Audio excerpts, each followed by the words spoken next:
Whenever I was in the news, this was before 2020. This was before I understood that there was such a polarization in it, that it was all, kind of, just led by the elites, basically, or whoever is funding all of these major news networks. I do remember in the very beginning of shows or prefacing certain stories, national stories, all of us in the local news stations were saying exactly the same intro for every single national news story. It was like, this is the intro for all of Fox, and this is what you're going to read before this particular story. And so it wasn't like we were writing it ourselves.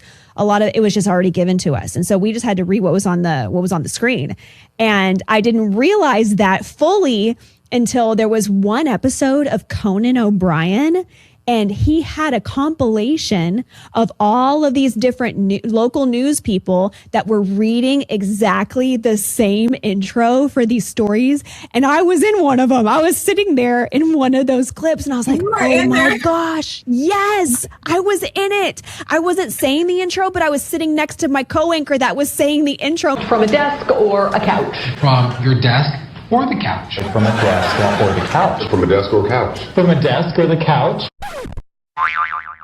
I was so embarrassed because I was like, they're using us. They're using us just to say what they want us to say. So in a way, and the reason I even quit was because I got married. That was the main reason. So in my opinion, I was like, maybe that was a way of escape. Maybe that was God's way of pulling me out of an industry, one, that I was too immature to handle, and then two, maybe I would have continued and then got sucked into a job like maybe you did, and then 2020 would have rolled around and maybe I wouldn't have had the balls to say something like you did. Like, knowing my personality, I'm not as bold. And so I'm growing out of that. I'm maturing out of that, obviously.